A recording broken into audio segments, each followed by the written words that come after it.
भारत माता की, भारत माता की, इनकलाब, वंदे वंदे।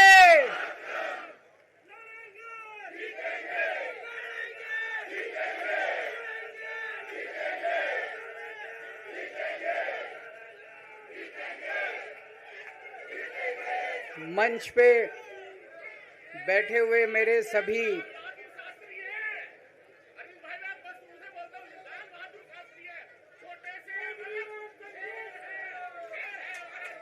शुक्रिया। मंच पे बैठे हुए मेरे आम आदमी पार्टी के सभी साथीगण, नेतागण, आज यहाँ पे इतनी बड़ी संख्या में आए हुए सभी भाइयों बहनों और जो टीवी के माध्यम से इस वक्त देश भर में लोग देख रहे हैं, उन सभी भाइयों बहनों, माताओं, बुजुर्गों, बच्चों, आप सब लोगों को मेरा नमस्कार, सबको मेरा प्रणाम। I love you too. सबसे पहले मैं ऊपर वाले का शुक्रिया अदा करता हूं, भगवान का शुक्रिया अदा करता हूं, जिनकी हमेशा हम लोगों के ऊपर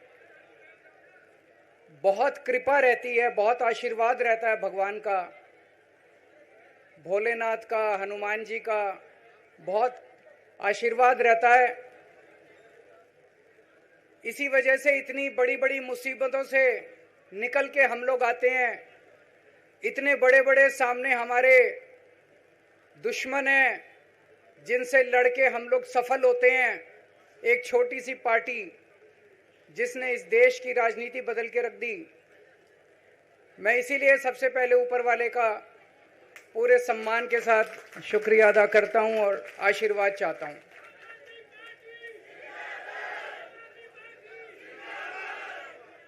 मैं उन लाखों लाखों लोगों का शुक्रिया अदा करता हूं जिन्होंने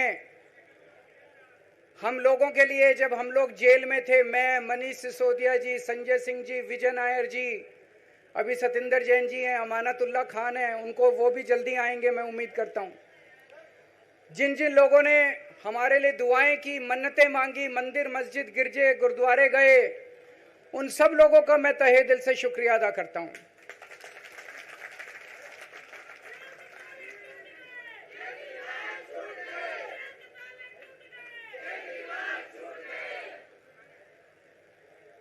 जेल में काफी वक्त मिला सोचने का, पढ़ने का, और कई किताबें पढ़ी, पॉलिटिकल किताबें पढ़ी, अपने स्वतंत्रता के आंदोलन की किताबें पढ़ी, गीता कई बार पढ़ी, रामायण पढ़ी, महाभारत पढ़ी। आज मैं अपने साथ एक किताब लेके आया हूं, ये भी मैंने कई बार पढ़ी, भगत सिंह की जेल डायरी। आप लोगों ने पढ़ी है? पढ़ना इसको जरूर, खरीद लेना, खरीद के इसको पढ़ना, भगत सिंह की जेल डायरी। जब भगत सिंह जेल में थे आज से 90-95 साल पहले, उन्होंने जेल के अंदर अपने लेख लिखे थे, वो लेख इसमें हैं। और जेल के अंदर से उन्होंने बाहर कई लोगों को खत लिखे थे, उन्होंने अपने क्रांतिकारी साथियों को खत लिखे थे, उन्होंने देश के युवाओं के नाम खत लिखे थे। बलिदान से पहले साथियों को अंतिम पत्र 22 मार्च 1931। ये खत उन्होंने जेल से लिखा और उनके साथियों तक पहुंचाया अंग्रेजों ने। बटुकेश्वर दत्त की बहन प्रोमिला को पत्र, बचपन के दोस्त जयदेव गुप्ता को पत्र, वाइसरॉय को पत्र, ये सारे पत्र अंग्रेजों ने भगत सिंह के पहुंचाए। युवाओं के लिए जो पत्र लिखा, वो पत्र बकायदा युवाओं के एक सम्मेलन में पढ़ के सुनाया गया। भगत सिंह की शहादत के 95 साल बाद आजाद भारत के अंदर एक क्रांतिकारी मुख्यमंत्री जेल गया। मैं अभी जेल गया, मैंने जेल से एक ही पत्र लिखा था एलजी साहब को। 15 अगस्त था, देश का स्वाधीनता दिवस था। देश के आज़ादी के दिवस के ऊपर दिल्ली का मुख्यमंत्री दिल्ली सरकार की तरफ से झंडा फहराता है। मैंने एलजी साहब को 3 दिन पहले चिट्ठी लिखी, 15 अगस्त के 3 दिन पहले, कि एलजी साहब, मैं चूंकि जेल में हूं, मेरी जगह आतिशी जी को झंडा फहराने की इजाजत दी जाए। कुछ गलत तो नहीं लिखा?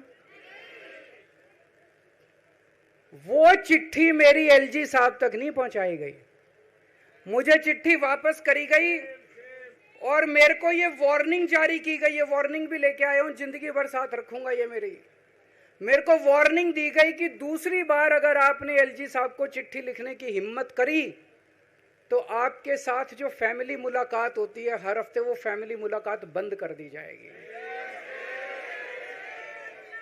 मैं मन में सोच रहा था, अंग्रेजों ने भी नहीं सोचा था कि आजाद भारत के अंदर 95 साल के बाद अंग्रेजों से ज्यादा क्रूर और अत्याचारी शासक इस देश के ऊपर आएगा। आपने सुना होगा बटुकेश्वर दत्त और भगत सिंह ने असेंबली में एक बम फेंका था, या सुना है सब लोगों ने? तो दोनों को जेल हुई, दोनों को एक ही जेल में रखा गया, बगल बगल वाली कोठरी में रखा गया। ये मैं चिट्ठी पढ़ के सुना रहा हूं आपको भगत सिंह की, जो उन्होंने प्रमिला को, बटुकेश्वर दत्त की बहन को लिखा। कल रात बट्टू को किसी दूसरी जेल में भेज दिया गया है, तब तक वो उनके साथ ही था भगत सिंह के। ये चिट्ठी 17 जुलाई 1930 की है। उनकी जुदाई मेरे लिए असहाय हो रही है। भगत सिंह लिख रहे हैं बटुकेश्वर दत्त की बहन को कि बटुकेश्वर दत्त की जुदाई मेरे लिए असहनीय हो रही है। आज पहला दिन है जब मैं अपने को पूरी तरह उद्विग्न पा रहा हूं और मेरे लिए हर मिनट एक बोझ बन गया है। एक मित्र से जुदा होना सचमुच सगे भाई से भी ज्यादा प्रिय थे मेरे को बटुकेश्वर। तो दोनों साथ रहते थे। 95 साल के बाद मनीष सिसोदिया और केजरीवाल एक ही केस में जेल जाते हैं। मनीष सिसोदिया को अलग जेल में रखते हैं, मेरे को अलग जेल में रखते हैं, साथ मिलने की इजाजत नहीं दी जाती। आजादी की लड़ाई जब हुई, जवाहरलाल नेहरू जेल गए, महात्मा गांधी जेल गए, बाबा साहब अंबेडकर जेल गए, चंद्रशेखर आजाद जेल गए, अशफाकुल्ला जेल गए, कितने स्वतंत्रता सेनानी जेल गए, कई कई सालों तक जेल गए। जब वो जेल जाते थे उनसे मुलाकात के लिए उनके साथी उनसे मिलने जाया करते थे, उनके घर के लोग जाते थे, उनके रिश्तेदार उनसे मिलने जाते थे, और जब वो मिलने के लिए जाते थे वो उनसे पॉलिटिकल बातें करते थे। वो उनसे बातें करते थे कि कैसे अंग्रेजों को उखाड़ के फेंकना है। जब मिलने के लिए जेल में जाते थे, जब मैं जेल में था एक दिन संदीप पाठक मेरे से मिलने के लिए आया। मैं भी पॉलिटिकल आदमी हूं, वो भी पॉलिटिकल, हमारी पार्टी का संगठन मंत्री है। आके उसने मेरे से पॉलिटिकल बातें करी, और क्या करता, रोमांटिक बातें थोड़ी करता। तो पॉलिटिकल आदमी वो, पॉलिटिकल आदमी मैंने उससे पूछा देश में क्या चल रहा है, उसने देश की पॉलिटिकल हालत बताई। मैंने उससे पूछा पार्टी में क्या चल रहा है, उसने, संदीप पाठक को ब्लैकलिस्ट कर दिया गया, उसके बाद मेरे से मिलने नहीं दिया गया। भगत सिंह जब फांसी पे चढ़े, उन्होंने सपने में भी नहीं सोचा था एक ऐसा भारत होगा। आज से 95 साल के बाद इस देश के अंदर इतनी क्रूर और अत्याचारी सरकार आएगी कि अंग्रेजों को भी पीछे छोड़ देगी। दोस्तों,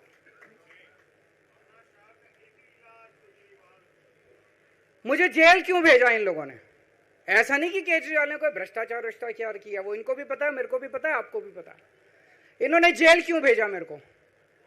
इनका मकसद था आम आदमी पार्टी को तोड़ना। इनका मकसद था केजरीवाल के हौसले को तोड़ना, केजरीवाल की हिम्मत को तोड़ना। इन्होंने फॉर्मूला बना रखा है।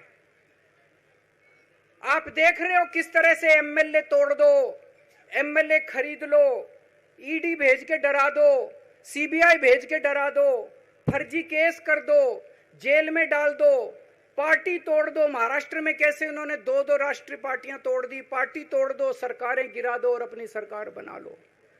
इनको यह लग रहा था केजरीवाल को जेल भेज देंगे तो दिल्ली में इनकी पार्टी टूट जाएगी, दिल्ली में बीजेपी की सरकार बना लेंगे। इनको लग रहा था पंजाब की सरकार तोड़ के पंजाब में हम अपनी सरकार बना लेंगे, इनके एमएलए तोड़ लेंगे।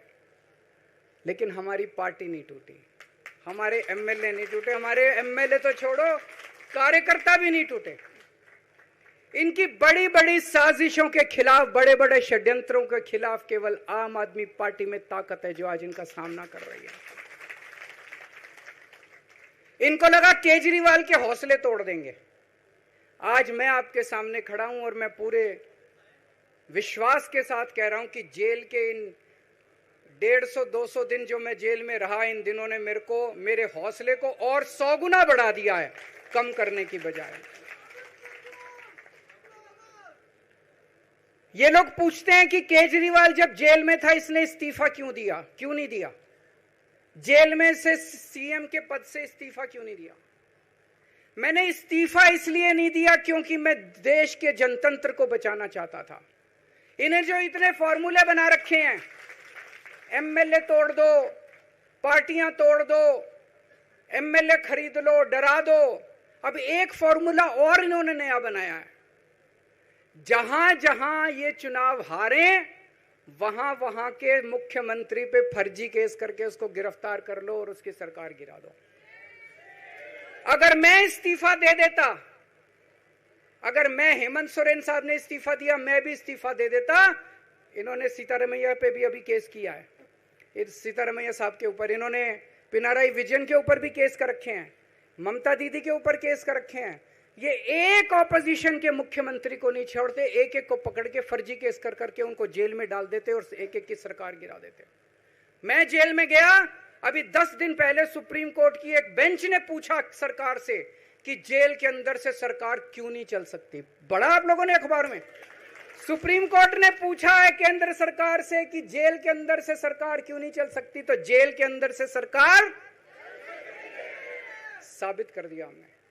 अब मैं देश के सारे नॉन बीजेपी मुख्यमंत्रियों से हाथ जोड़ के विनती करना चाहता हूं, अब अगर प्रधानमंत्री जी हिम्मत करें आप पे फर्जी केस करके आपको जेल में डालें, इस्तीफा मत देना, किसी हालत में इस्तीफा मत देना। जेल से सरकार चलाना हम सबको मिलकर, ऐसा नहीं कि हम पद के लालची हैं, ऐसा नहीं कि मुख्यमंत्री पद हमारे लिए महत्वपूर्ण है, इसलिए क्योंकि हमारे लिए हमारा संविधान जरूरी है, हमारा देश जरूरी है, जनतंत्र जरूरी है, जनतंत्र को बचाना जरूरी है। इतने भारी बहुमत से जीती हुई सरकार, एक बार 70 में से 67 सीट आई, एक बार 70 में से 62 सीट आई, और आप पकड़ के जेल में डाल दोगे और कहोगे इस्तीफा दे। मैं सारे मुख्यमंत्रियों से आज हाथ जोड़ के विनती करना चाहता हूं, इनका ये नया फॉर्मूला भी आम आदमी पार्टी ने फेल कर दिया है, जो इन्होंने नया फॉर्मूला बनाया।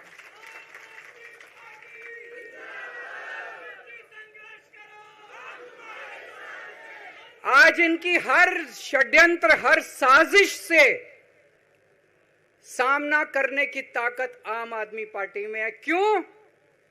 क्योंकि हम ईमानदार हैं। दिल्ली में सरकारी स्कूल थे, गरीबों के बच्चे सरकारी स्कूल में पढ़ने जाया करते थे।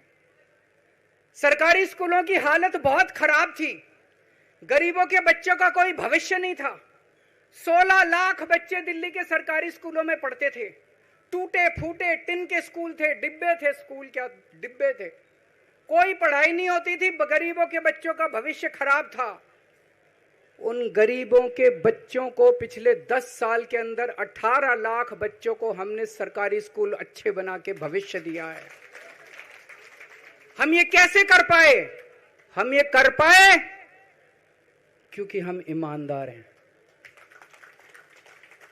आज अगर किसी के घर में कोई बीमार हो जाए, प्राइवेट में ले जाओ, लाखों लाखों रुपए खर्च हो जाते हैं। अगर थोड़ी सी सीरियस बीमारी हो, छोटी सी बीमारी हो, 10-15 हजार रुपए कहीं नहीं गए, इन बड़े बड़े अस्पतालों में ले जाओ।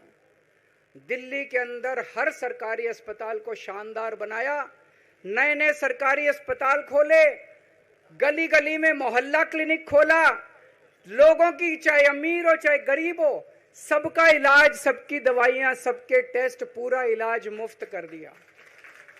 क्यों? क्योंकि हम ईमानदार हैं।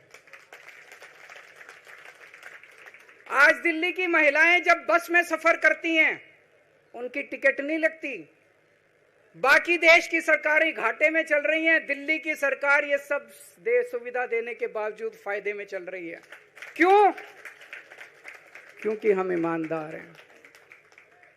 आज दिल्ली के अंदर इतनी सुविधाएं, 24 घंटे बिजली आती है आज दिल्ली में, पहले 8-8 घंटे के पावर लगते थे। हम ये कर पाए क्योंकि हम ईमानदार हैं। आज दिल्ली के लोगों को फ्री बिजली मिल रही है, कैसे? क्योंकि हम ईमानदार हैं। आज दिल्ली में जगह जगह सीसीटीवी कैमरे लग गए, स्ट्रीट लाइट्स लग रही हैं, लोगों को तीर्थ यात्रा कराई जा रही है। इतने कच्ची कॉलोनियों के अंदर पिछले 75 साल में इतनी सड़कें और गलियां नहीं बनी जितनी पिछले 10 साल के अंदर में सड़कें और गलियां बना दी। 75 साल के अंदर दिल्ली में इतनी पानी की पाइपलाइन नहीं डली जितने पिछले 10 साल के अंदर पानी की पाइपलाइन डाल दी। कहां से आया पैसा? क्यों? क्योंकि हम ईमानदार हैं। ये हमारी ईमानदारी से डरते हैं, ये हमारी ईमानदारी से डरते हैं। ये बिजली फ्री नहीं कर सकते, क्यों? ये बेईमान है। ये स्कूल ठीक नहीं कर सकते, इनकी 30-30 साल से सरकारें चल रही हैं कई राज्यों के अंदर, 25-25 साल से, 15-15 साल से इनकी सरकारें चल रही हैं। ये स्कूल ठीक नहीं कर सकते, अस्पताल ठीक नहीं कर सकते, ये फ्री इलाज नहीं दे सकते, ये बिजली फ्री नहीं कर सकते, ये 24 घंटे बिजली नहीं कर सकते। क्यों? ये बेईमान, ये बेईमान है।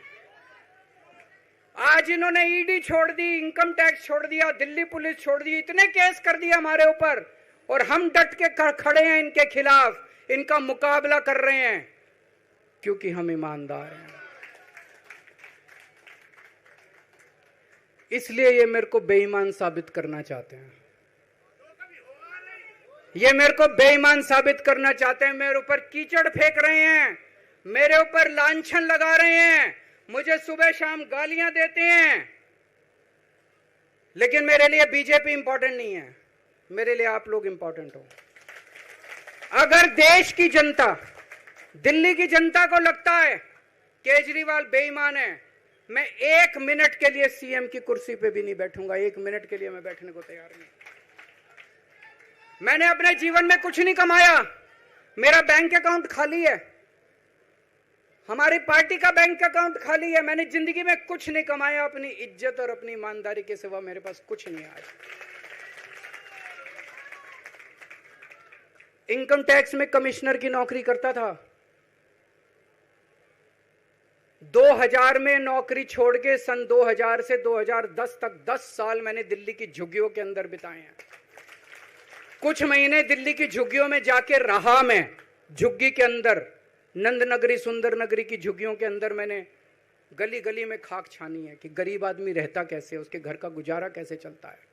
अगर पैसे कमाने हो तो इनकम टैक्स कमिश्नर की नौकरी बुरी नहीं थी। और जब मैंने नौकरी छोड़ी थी तब कोई पार्टी नहीं थी, कुछ नहीं थी। ऐसा नहीं था कि उस टाइम ये था मुख्यमंत्री बनने चला था या कोई पार्टी, कुछ नहीं था, कोई भविष्य नहीं था, केवल देश के लिए जुनून था कि देश के लिए कुछ करना है,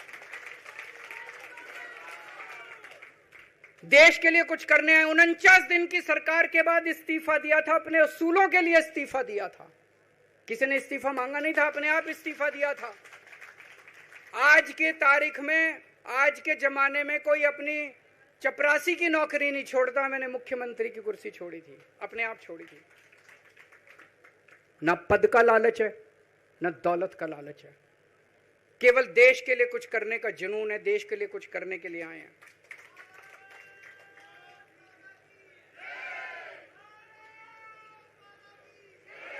इन्होंने मेरे ऊपर आरोप लगाए, मनीष जी के ऊपर आरोप लगाए हैं। इस देश का जो सबसे कठोर कानून है ईडी का कानून, पीएमएलए, जिसमें बेल भी नहीं मिलती, बेल मिलनी भी मुश्किल है, उसके अंदर हमारे ऊपर तरह तरह के इन लोगों ने आरोप लगाए हैं। कोर्ट से हमको बेल मिल गई, उसके बावजूद आज की तारीख में, आज जो स्थिति है, इससे फालतू कोर्ट और कुछ नहीं कर सकता था जितना कोर्ट ने कर दिया हमारे पक्ष में। हम कोर्ट के बहुत शुक्रगुजार हैं। कोर्ट ने हमें बेल दे दी, अभी बेल तक ही दे सकता था। अब ये केस चलेगा। मैंने वकीलों से पूछा, मैंने कहा मेरा दिल कहता है कि जब तक ये मैं कोर्ट से बरी होके ना आ जाऊं तब तक मैं सीएम की कुर्सी पे नहीं बैठूंगा। उन्होंने कहा जी ये 10 साल चलेगा केस, कोई कह रहा है 15 साल चलेगा केस, कोई कह रहा है 20 साल चलेगा केस।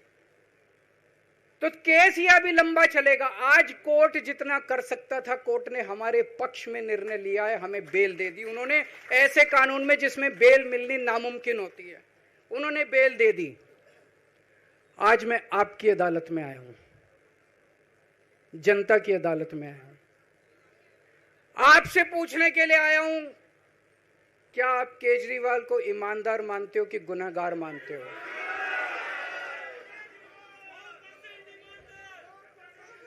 मैं दिल्ली की जनता से पूछना चाहता हूं, मैं देश की जनता से पूछना चाहता हूं कि क्या केजरीवाल ईमानदार है कि गुनहगार है?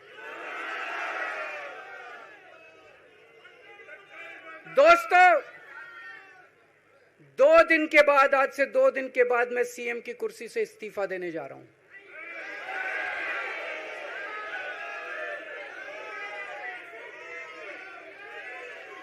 और मैं तब तक सीएम की कुर्सी पे नहीं बैठूंगा जब तक जनता अपना फैसला ना सुना दे। मैं जनता के बीच में जाऊंगा, गली गली में जाऊंगा, घर घर में जाऊंगा, और जब तक जनता अपना फैसला ना सुना दे कि केजरीवाल ईमानदार है, तब तक मैं सीएम की कुर्सी के ऊपर नहीं बैठूंगा।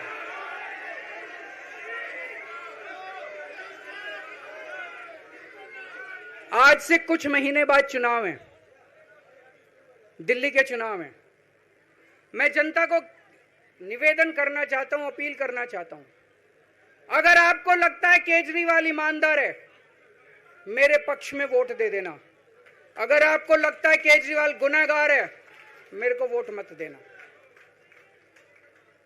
आप अगर मेरे को, अगर आपका एक एक वोट मेरी ईमानदारी का सर्टिफिकेट होगा।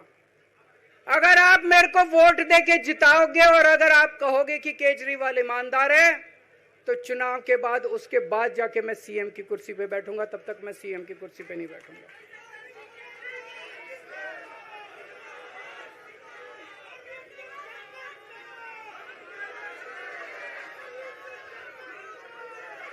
आपको लग रहा होगा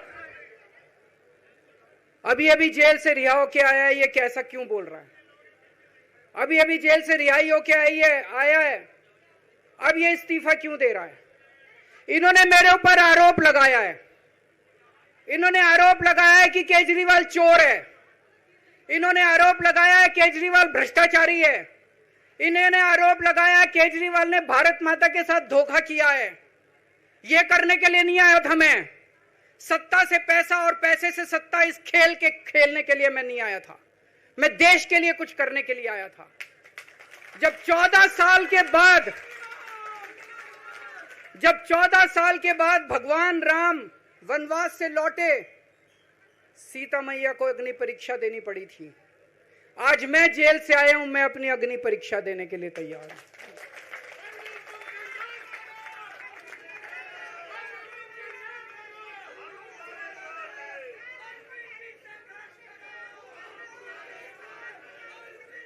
ये कुछ लोग बोल रहे हैं सुप्रीम कोर्ट ने कुछ कंडीशंस लगाई हैं, काम नहीं कर पाएंगे। पिछले 10 साल में इन लोगों ने कंडीशन लगाने में कोई कसर छोड़ी थी?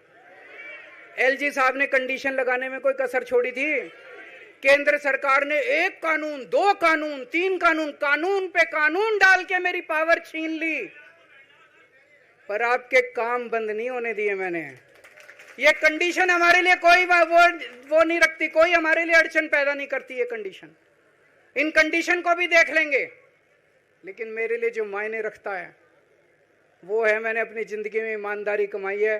अगर आपको लगता है केजरीवाल ईमानदार है, जम के वोट दे देना मेरे पक्ष में। चुनाव के बाद सीएम की कुर्सी पे जाके बैठूंगा।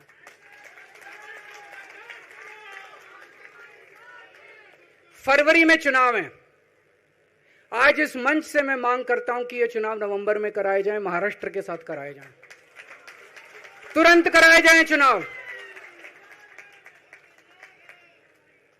और जब तक आपका फैसला नहीं आएगा, तब तक मैं जिम्मेदारी नहीं संभालूंगा। और मैं जब तक चुनाव नहीं होते, मैंने जैसे बताया 2 दिन के बाद मैं अपना इस्तीफा दूंगा।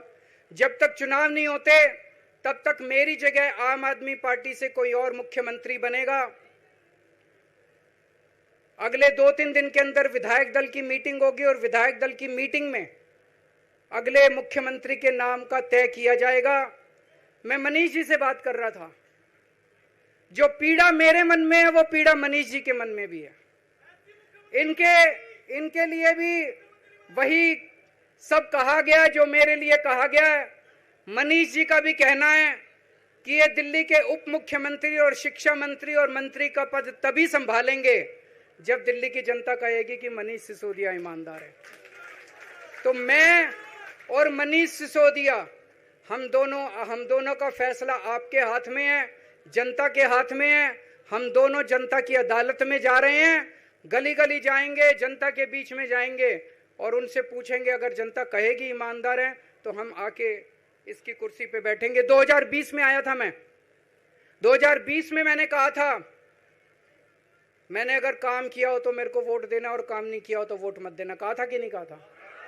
आज मैं आपके बीच में आया हूं, मैं कह रहा हूं अगर मैं ईमानदार हूं तो वोट देना, अगर मैं बेईमान हूं तो वोट मत देना, बिल्कुल मत देना।